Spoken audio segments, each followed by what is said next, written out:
नमस्कार दोस्तों, कैसे हो? आशा करता हूँ सभी अच्छे होंगे और सबकी पढ़ाई अच्छी चल रही होगी। आप डेली रेगुलर चैनल को देख रहे होंगे। तो हम कहाँ तक पहुँच रहे थे? हम आपको पता है हम परसेंटेज पढ़ा रहे थे। परसेंटेज में 3-4 लेक्चर हो चुके हैं। अभी हमसे बेसिक तक ही पहुँच पाए और आगे आज हम आगे पढ़ाई करते हैं। चलिए, तो आज का हमारा टॉपिक क्या रहेगा? आज का हमारा टॉपिक रहेगा questions based on parameter।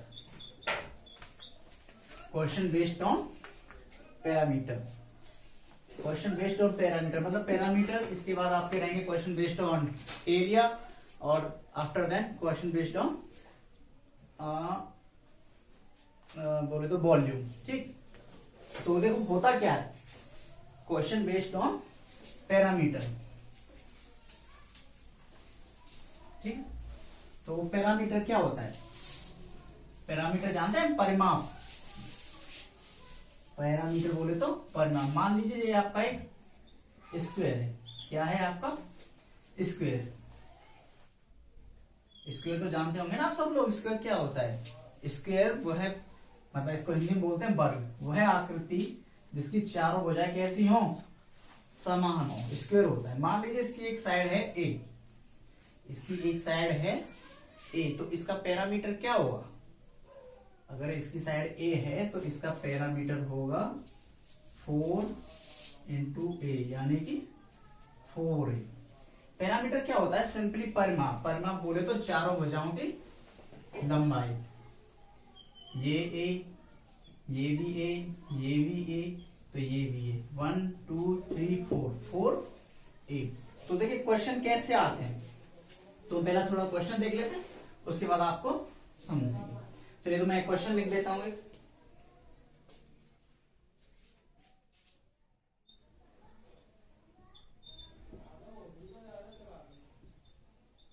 किसी वर्ग की भुजा की लंबाई में 10% की वृद्धि की जाती है तो इसके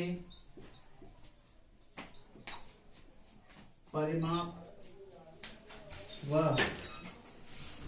क्षेत्रफल में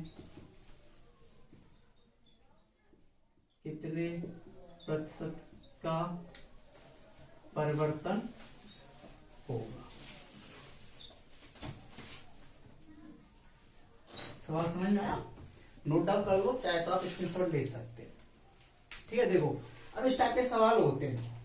इस टाइप के सवाल होते हैं। अब आपको ऑप्शन मिलेंगे। मान लीजिए किसी वर्ग की भुजा की लंबाई में 10% वृद्धि की जाती है तो इसके परिमाप व क्षेत्रफल में कितने प्रतिशत का परिवर्तन होगा? चलिए, मान लीजिए एक आपका ऑप्शन है 10% कॉमा 10%, यानी कि परिमाप भी 10% बढ़ेगा और क्षेत्रफल भी। Option A. ऑप्शन बी है 20% and 20%। Option C 10% 21%। Option D 21% and 10%। ठीक है, तो ऑप्शन भी देख लीजिए। अगर आप इस टाइप के सवाल करना जानते हैं तो अच्छी बात है, नहीं तो आज हम बहुत ही आसान तरीके से करेंगे, बिल्कुल आसान तरीके से। आपको कोई भी दिक्कत नहीं आएगी इस टाइप के सवालों को करने में। ठीक है, तो देखिए होता क्या है, मैं रफ कर दूं सवाल को। ठीक है, चलिए देखिए, जब भी एग्जाम में इस टाइप के सवाल आए, अब इसका आंसर देखो। वैसे आंसर इसका होगा क्या, मैं आपको बता, चलो वो बाद में बताएंगे।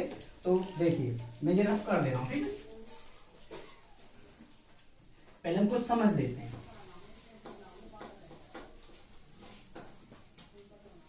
देखिए मान लीजिए ये हमारे पास एक वर्ग है जिसकी भुजा ए, यानी कि 10 सेंटीमीटर है। ठीक है, अब मान लीजिए हमने कहा कि यदि इसकी भुजा में 10% की वृद्धि कर दी, मान लीजिए वृद्धि की, तो आपका जो नया वर्ग है वो आपका हो गया ये 10% की वृद्धि की, यानी कि 10%। 10% कितना होगा? 10 का 1 से 0 1 कितना 1, यानी कि 11 सेंटीमीटर। ओके, अब देखिए एक तो आपका ये पुराना और एक आपका ये नया। तो चलिए ओल्ड और न्यू कुछ कंपैरिजन करते हैं हम लोग, ठीक है। तो देखो इसकी साइड, साइड मीन्स भुजा, हम पहले अक्षर से लिखते हैं साइड, साइड मीन्स भुजा। पहले की भुजा कितनी दी गई है हमें सर 10 सेंटीमीटर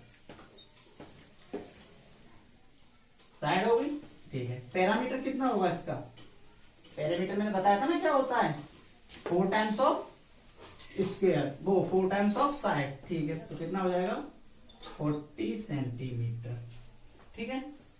तीसरा मान लीजिए डायगोनल, डायगोनल को हिंदी में बिकट बोलते हैं, क्या बोलते हैं बिकट। इसको मैं डी से लिख दे रहा हूं, ठीक है। इसको मैं कैसे लिखता हूं, डी से लिख रहा हूं। डी बिकट क्या होता है, बिकट ये होता है, बिकट क्या होता है, बिकट होता है ये, इसको बोलते हैं डायगोनल, ठीक है बिकट। अब बताइए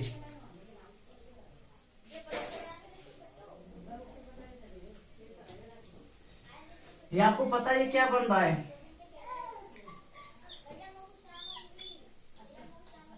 क्या बन रहा है आपको, समकोण त्रिभुज। समकोण त्रिभुज ये आपका ए है, ये आपका ए है, और समकोण त्रिभुज की परिभाषा के अनुसार कर्ण क्या होता है, √2 टाइम्स ऑफ भुजा, भुजा क्या है ए। तो सिंपली हम लिख सकते हैं √2a।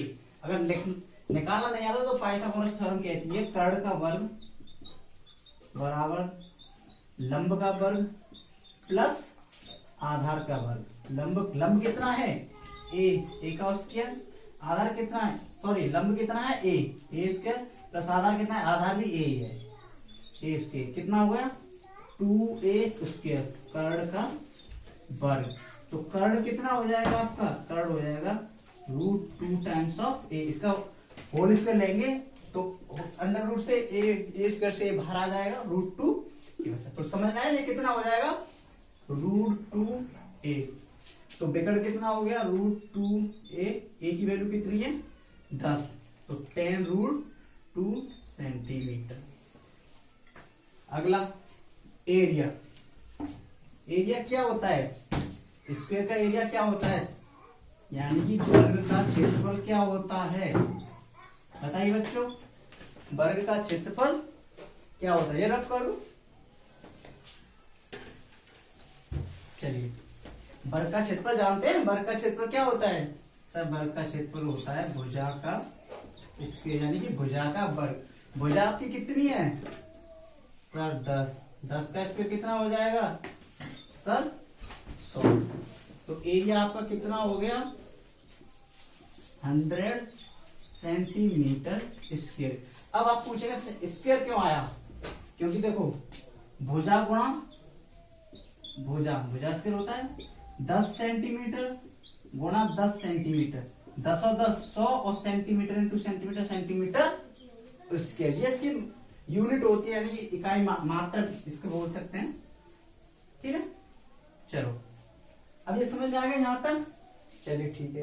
अब आते हैं हम नए पे, न्यू में क्या हो रहा है, इसकी साइड कितनी है, इसकी साइड 11 है। चलिए न्यू में क्या आएगा, न्यू में साइड कितनी है आपकी, देखिए हम बेसिक कर रहे हैं, मैं सिर्फ आपको ये कंसेप्ट समझा रहा हूं, सवाल आप सेकंडों में कर लेंगे, लेकिन जब तक आपका बेस क्लियर नहीं होगा तो सवाल करने का मतलब, मैं आपको एक ट्रिक बता दूं सिंपल सा, फिर आप ट्रिक कब तक रटोगे सर ये कौन सी ट्रिक कहाँ के लिए यूज करेंगे, तो हमें ट्रिक करनी है लेकिन मेथड भी आना चाहिए। तो हम लोग सिर्फ पहले क्या कर रहे हैं, बेस मजबूत कर रहे हैं अपना, ठीक है। तो चलो इस वाले नए की साइड क्या होगी 11 सेंटीमीटर, पैरामीटर कितना आ जाएगा इसका 11 22 33 44 44 सेंटीमीटर। इसका डायगोनल कितना आएगा सर, वही 11√2 सेंटीमीटर। एंड एरिया कितना आएगा, क्षेत्रफल आपका 11 11 120, 21 सेंटीमीटर स्क्वायर। यहाँ तक समझ में आया बच्चों आपको? अब मुझे बताइए यहाँ से क्या समझ में आ रहा है अब आपको। देखो हमारा पहला जो वर्ग था उसकी साइड थी 10% का इंक्रीमेंट हुआ तो 11 हो गई। तो चेंजेस कितना आया? चेंज देखो कितना था 10, कितना हो गया 11। कितने का चेंज आया? 1 का। कितने पर आया? 10 का। कितना परसेंट? 10%। हमारा पैरामीटर 40 था, हमारा पैरामीटर 40 था। कितना हो गया सर? 44। चेंज कितना आया सर? 4 का। कितने पर सर? 40 पर इंटू 100, 10%। हमारा डायगोनल कितना था? 10√2। कितना हो गया? 11√2। चेंज कितना आया? √2। कितने पर? 10√2 इंटू 100। √2 से √2 कैंसिल, 10%। एरिया में चेंजेस कितना आया सर? एरिया 100 था, 121 हो गया। कितना चेंज है? 21। कितने पर? 100 पर, 21%। अब देखिए, अब आपको समझाते हैं कि समझाना क्या चाहते हैं। ठीक है, देखो जो वन डायमेंशनल मतलब किसी भी चीज को दर्शाने के लिए सिर्फ हमें एक दिशा की जरूरत पड़ती है, उसे बोलते हैं वन डायमेंशनल। 2 डायमेंशनल मतलब किसी भी चीज को दर्शाने के लिए हमें 2 दिशाओं की जरूरत पड़ती है।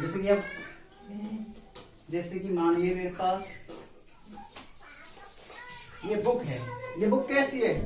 ये बुक 2 डायमेंशनल है, लंबाई एंड चौड़ाई। एक होता है 3 डायमेंशनल। 3 डायमेंशनल बोले तो जैसे कि जिसका लंबाई भी हो, चौड़ाई भी हो और ऊंचाई भी हो। जैसे कि हम इस रूम में हैं, आपका कमरा है, जो भी आपका कमरा है जिसमें आप रहते हो, वो क्या है? 3 डायमेंशनल। तो यहाँ से कुछ समझ में आ रहा है? तो देखो यहाँ से क्या समझ में आ रहा है कि सर जो 1 डायमेंशनल थी, यहाँ पे हमने चेंज कितना किया? 10% का। हमने साइड में 10% का चेंज किया, तो नई साइड में भी कितना 10 चेंज आया सर? 10% का। पैरामीटर में 10% का चेंज किया, नए में कितना आया? 10% का। डायगोनल में हमने 10% का चेंज किया, कितना आया? 10% का।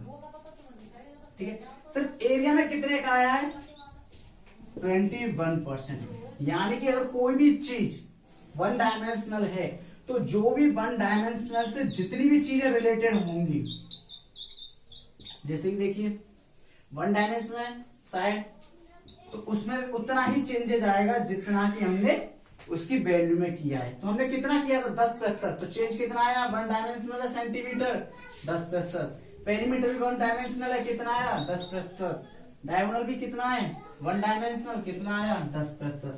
हाँ, एरिया क्या है? 2 डायमेंशनल, तो ये आया 21%। अब ये कैसे आया वो हम आपको समझाते हैं, चलिए।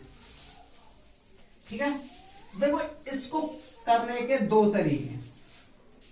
एक तो आप नोट करके लिख लीजिए, नोट। वन डायमेंशनल की किसी भी वैल्यू में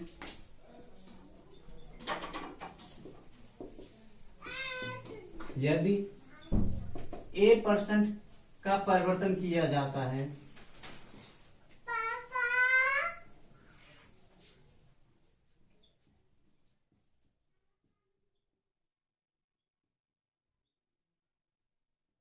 तो 1 डायमेंशनल की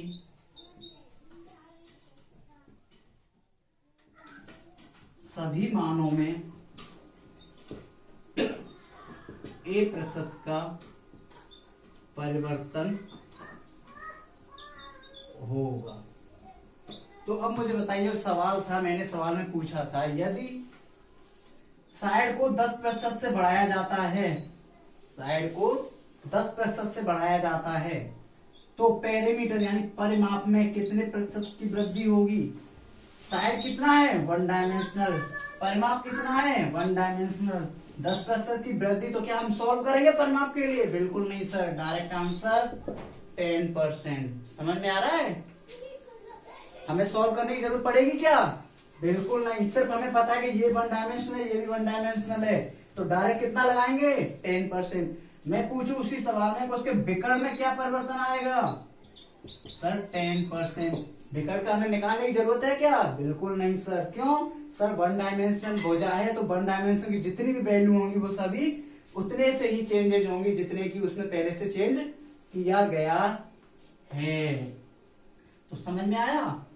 तो मैंने बताया इस टाइप के सवालों को सॉल्व करने के 2 तरीके होते हैं। क्या होता है? 2 तरीके। एक आपका होता है सक्सेसिव मेथड,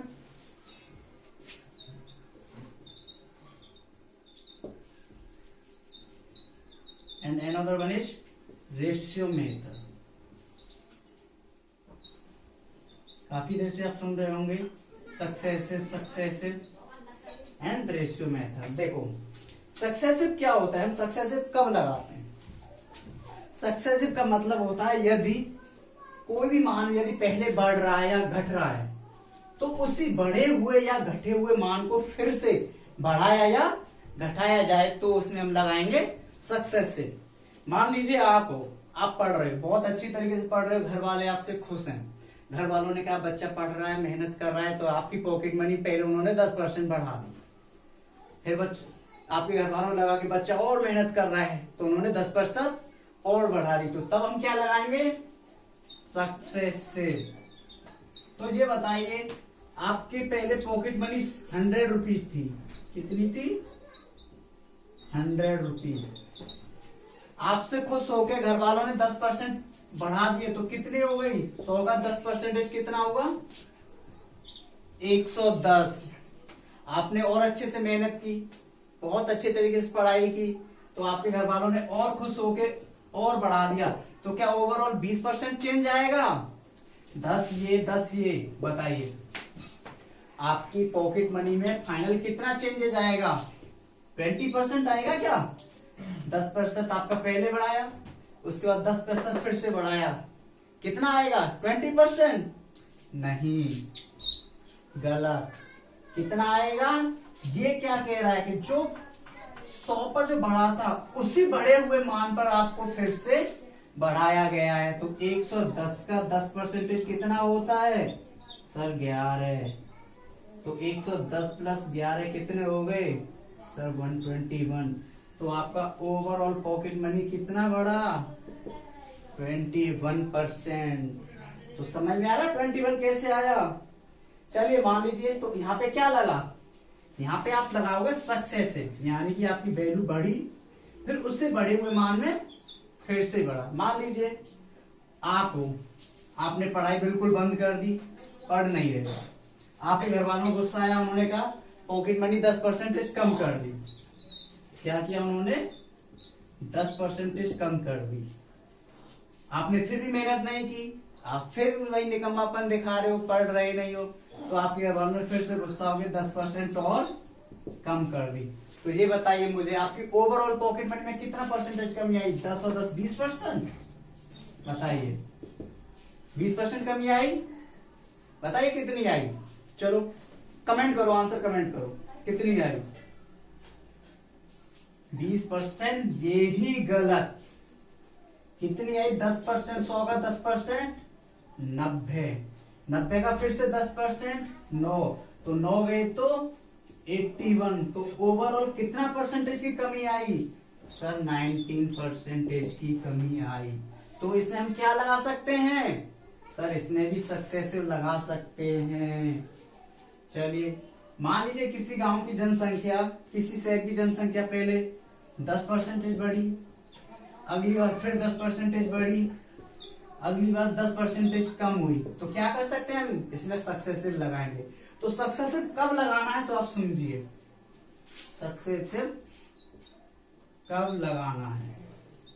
कोई भी वैल्यू पहले अगर इंक्रीज हो रही है, उसी इंक्रीज किए हुए मान को या तो इंक्रीज किया जाए या डिक्रीज किया जाए, सक्सेसिव लगेगा। मान लीजिए कोई डिक्रीजिंग वैल्यू है, आपका कोई डिक्रीजिंग मान है, उसको इंक्रीज किया जाए या फिर से डिक्रीज किया जाए, तो आप क्या लगाओगे? सक्सेसिव। सक्सेसिव और कहाँ लगता है? सक्सेसिव जैसे कि मान लीजिए इंटरेस्ट, कंपाउंड इंटरेस्ट। और कहाँ लगेगा? डिस्काउंट। इन सब में क्या लगेगा? सक्सेसिव। अब मैंने आपको दो मेथड बताए थे, एक बताया सक्सेसिव एंड एक बताया रेशियो मेथड। तो अगर देखिए कहीं पर भी कोई भी वैल्यू अगर आपको इस तरीके से दी गई है, 1% की वृद्धि, 2%, 3% या 10% या 50% एक्स्ट्रा, तो आपको लगाना है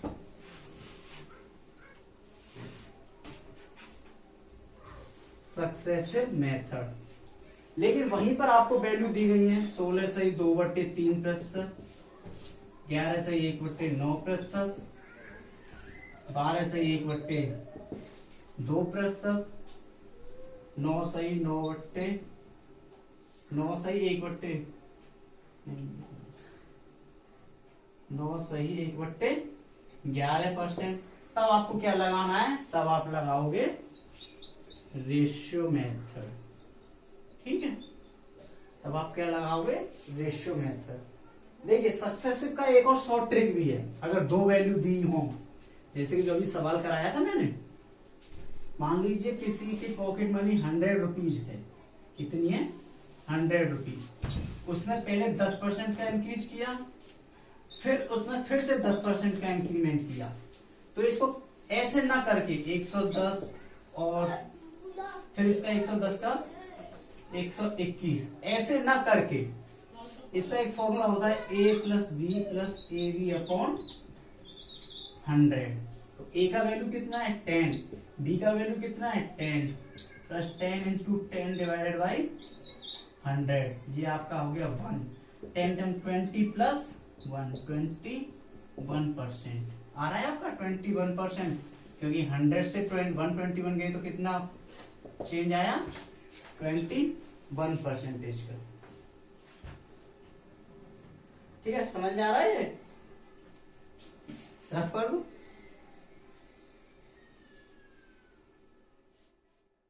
तो चलिए अब हम सवालों पे आते हैं। तो समझ में आया? तो चलिए कुछ और सवाल है। मान लीजिए आपके पास कोई आयत है,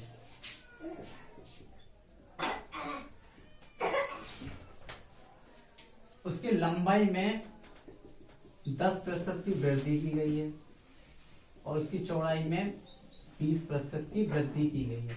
आपसे पूछा जाता है कि उसके क्षेत्रफल में क्या परिवर्तन आएगा। तो कैसे करेंगे? सवाल दिख रहा है ना?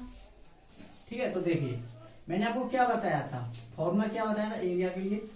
a plus B plus A B upon 100। यहाँ पर a क्या है? 10%, b कितना है? 20% प्लस 10 इंटू 20 डिवाइडेड बाई 100। 30 और 2 32। तो उसके क्षेत्रफल में कितने प्रतिशत की वृद्धि हो जाएगी? 32% की। तो समझ में आ रहा है कैसे आया? फॉर्मूला सिंपल सा, a plus B plus A B upon 100। देखो अब क्या होता है, आजकल वैसे सवाल आते तो नहीं है, लेकिन फिर भी हमको मतलब बेसिक तो पढ़ना ही है। जब तक बेसिक क्लियर नहीं होगा तो आप एडवांस कैसे कर पाओगे? मान लीजिए किसी वृत्त की त्रिज्या 100% बढ़ाई जाती है। क्या होता है? बढ़ाई जाती है। तो क्षेत्रफल में क्या परिवर्तन आएगा?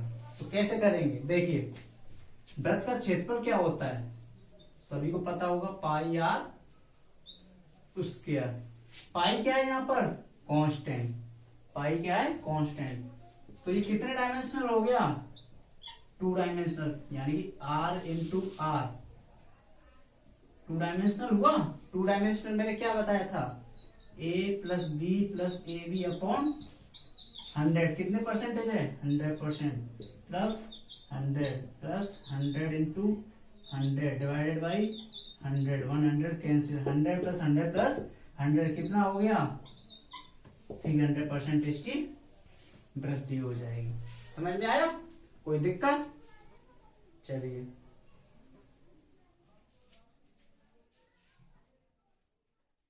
तो हमारा आज का टॉपिक था question based on perimeter and question based on area. तो ये भी किस टाइप के क्वेश्चन थे? क्वेश्चन बेस्ड ऑन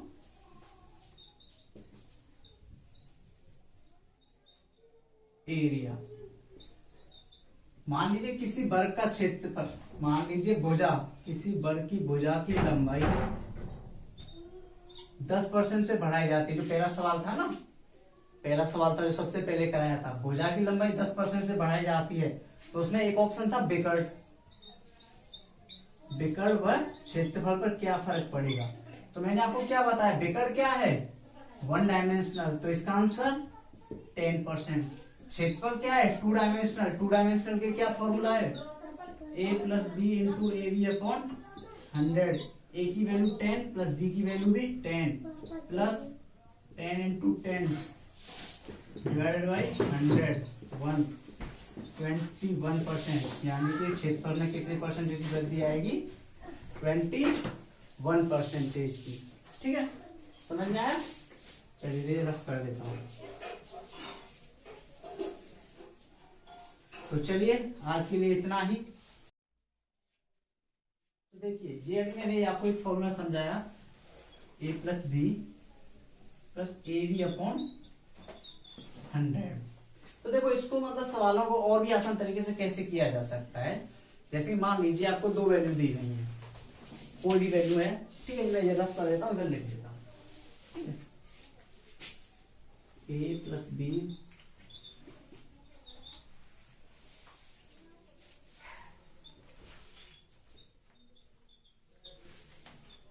ये भी अपॉन 100। मान लीजिए आपके क्वेश्चन में दिया गया है 2% 4%, ठीक है। एक और दिया गया है 5% 6%, ठीक है। और दिया गया है 10% 5%, और आपको दिया गया है 12% 9%, and 10% 20%, ठीक है। और आपको दिया गया है 13% 8%, 17% 10%। अब देखिए, अब इस टाइप के जो भी सवाल हैं उसमें दिया गया है, तो अब क्या करेंगे? इनमें 2% और 4% दिया है, तो क्या करना है? a प्लस बी, तो ये है a प्लस बी। चलिए ठीक है, रख के देखते हैं। 2 प्लस 4 प्लस 2 गुणा 4 बट्टे 100, और 4 6 प्लस 0.08 अपॉन 0.08, तो आपका आंसर आएगा 0.8। तो देखिए, अब इतना ना करके आप डायरेक्ट आंसर ला सकते हो। ये कैसे, वो देखिए। देखिए, इसमें करना क्या होगा आपको, सिंपली आप क्या करेंगे, आप सबसे पहले दोनों परसेंटेज को ऐड कीजिए। 2 और 4 कितना होता है? 2 और 4 हो गया आपका 6%। पॉइंट लगा दीजिए। इन दोनों को मल्टीप्लाई कीजिए, 4 दूनी 8, 2, ठीक है। पीछे से स्टार्ट कीजिए 8। अब यहीं तक है, अब आगे आ नहीं रहा है, तो जहां पे क्या करोगे आप यहां पे लगा दीजिए 0, तो 6.08 आया, ठीक है। अगला देखिए, 5 और 6 कितना होता है आपका? 5 और 6 कितना होता है? 5 और 6 हो गया आपका 11, पॉइंट लगाइए। 2 space 5 into 6 30 is the right answer. 10 and 5 15, point लगाइए। 2 प्लेसेस। 10 इंटू 5 10 इंटू 5 10 पन्ना 50, ठीक है। अगला देखिए, 12 और 9 21, 12 नंबर 108। अब देखिए, यहां पे समझाना चाह रहे थे हम। देखो, यहां इसमें और इसमें अगर आप ये 2 कॉन्सेप्ट सीख गए, तो आप इस टाइप के सभी सवाल कर लोगे। आपको a plus B A plus B plus A B upon 100 को याद करने की जरूरत ही नहीं पड़ेगी। ठीक है, तो देखिए 12 नंबर 108। अब ये देखिए, ये हमें सिर्फ कितने प्लेस तक पॉइंट चाहिए सर? 2 पॉइंट, 2 प्लेसेस तक। अगर 2 प्लेस तक चाहिए तो ये आपका एक्स्ट्रा है, तो ये आपका आगे ऐड हो जाएगा। तो आपका आंसर होगा 22.08%। ठीक, अगला देखिए 10 and 20 30, 10 और 20 200। फिर से वही अनबैलेंस, हमें सिर्फ और सिर्फ पॉइंट के बाद कितने डिजिट चाहिए? 2। अब आप पूछ सकते हैं सर ये पॉइंट के बाद 2 ही डिजिट क्यों चाहिए हमें? सर हम 3 क्यों नहीं ले सकते? तो मैं वो आपको क्लियर कर देता हूं कि हम 3 क्यों नहीं ले सकते। क्योंकि जो हम मल्टीप्लाई करते हैं उसमें 100 से डिवाइड करते हैं, तो 100 से डिवाइड कर रहे हैं तो ये कितने पॉइंट तक जाएगा? 2 पॉइंट तक ही तो जाएगा। 2 जीरो है तो यहाँ पर 0.0 AB। समझ में आया ना? तो हम 2 पॉइंट तक ही क्यों लेते हैं? तो देखिए ये इनबैलेंस है, फिर इसको यहाँ पर ऐड किया जाएगा 32%।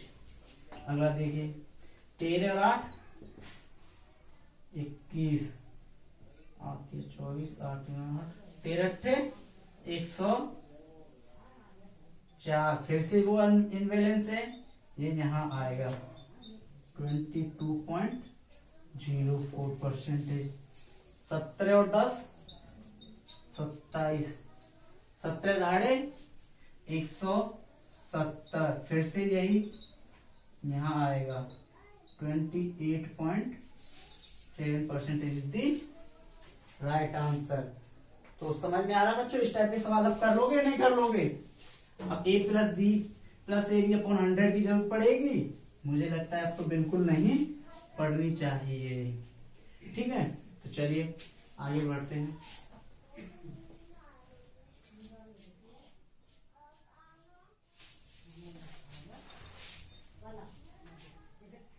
मान लीजिए आपके कुछ परसेंटेज और जैसे दिए 1% एंड 2%, काफी छोटी वैल्यू दी है 2% एंड 3%, 3% एंड 5%। तो इनमें कैसे करेंगे? 2 और 1 3 पॉइंट। अब सर आप कहेंगे सर 2 और 1 का तो गुणा 2 ही होता है, तो सर ये लिख दें कि ये सही है क्या? तो this is not right, this is wrong. क्यों? क्योंकि हमने क्या कहा था कि पॉइंट के बाद 2 डिजिट होना कंपलसरी है। क्यों? वो 100 की वजह से। अब आप कहें सर इसके बाद 0 लगा दें, गलत। इसके बाद 0 नहीं लगा सकते। क्यों? क्योंकि 3.20 3.20 हो जाएगा, लेकिन हमें वैल्यू कितनी चाहिए? 3.02%। अगला देखिए 3 और 2 5 पॉइंट लगाइए, 3 दूनी 6 इधर से लगाइए, 2 स्पेसेस पे पीछे से चलेंगे, राइट हैंड साइड से चलेंगे 5.06%। 3 और 5 8 पॉइंट, पांतिया इज द राइट आंसर। ठीक है, समझ में आ रहा है? तो अब मुझे लगता है इस टाइप के कैसे भी सवाल हो आप कर लोगे, इनमें कोई दिक्कत नहीं आएगी। ठीक, तो चलिए हम आगे बढ़ते हैं।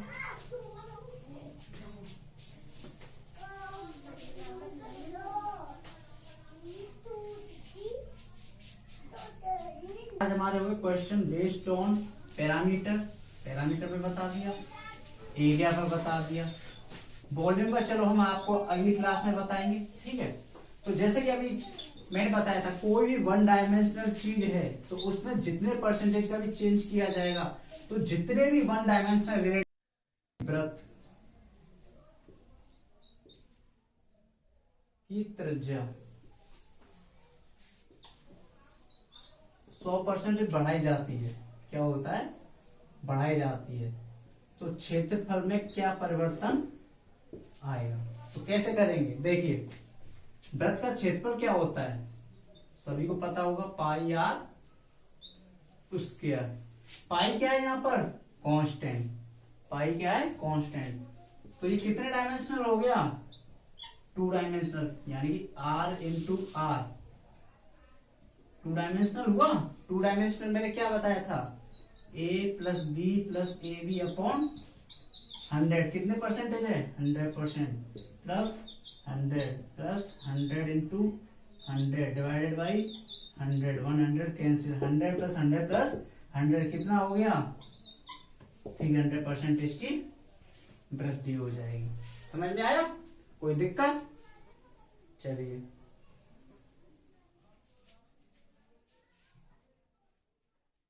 तो हमारा आज का टॉपिक था question based on perimeter and question based on area. तो ये भी किस टाइप के क्वेश्चन थे, क्वेश्चन बेस्ड ऑन